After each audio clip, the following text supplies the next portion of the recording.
E aí pessoal, tudo bem?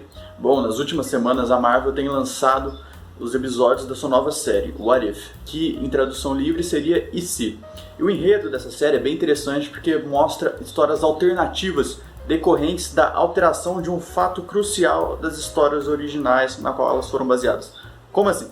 O primeiro episódio, por exemplo, ele mostra o que aconteceria se o Steve Rogers não tivesse tomado o soro do super soldado, mas sim a Peggy Carter. E ela acabou se tornando a Capitã Carter e diversos outros acontecimentos que não estavam presentes na história original acabaram acontecendo. Tá, mas o que isso tem a ver com história? Todos esses enredos, na verdade, se tratam de histórias contrafactuais.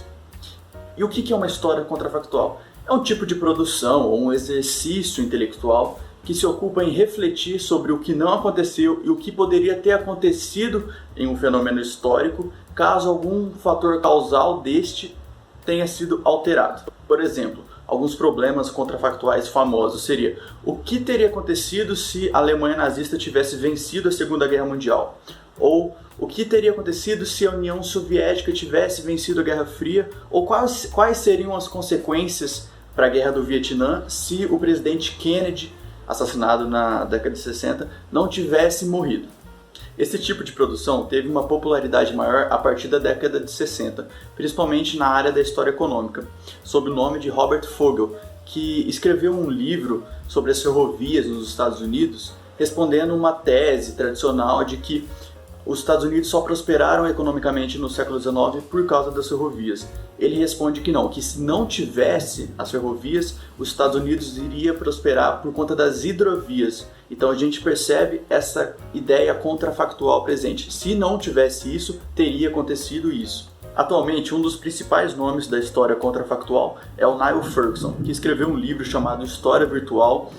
E nesse livro ele defendeu a ideia da história contrafactual como uma resposta tanto aos historiadores deterministas quanto aos historiadores idealistas. De acordo com Ferguson, um dos pressupostos principais da história contrafactual é que todas as decisões do futuro são assumidas como sendo baseadas na avaliação das consequências potenciais de curso de ações alternativas. Ou seja, ao invés do acaso histórico e também do determinismo histórico, haveria na verdade um cálculo de probabilidades e de possibilidades de ação humana. Só que todas essas possibilidades de história alternativa deveriam ser prováveis, sociáveis e não fantasiosas. Logicamente, esse tipo de história gerou e gera muitas críticas até hoje. Por exemplo, o Edward Thompson, o marxista britânico, vai dizer que a história contrafactual é um tipo de produção não científica. Inclusive o Ferguson, quando ele vai criticar os determinismos, em parte ele está se referindo à produção do Thompson. Já o David Landis vai dizer que a história contrafactual se sustenta muito mais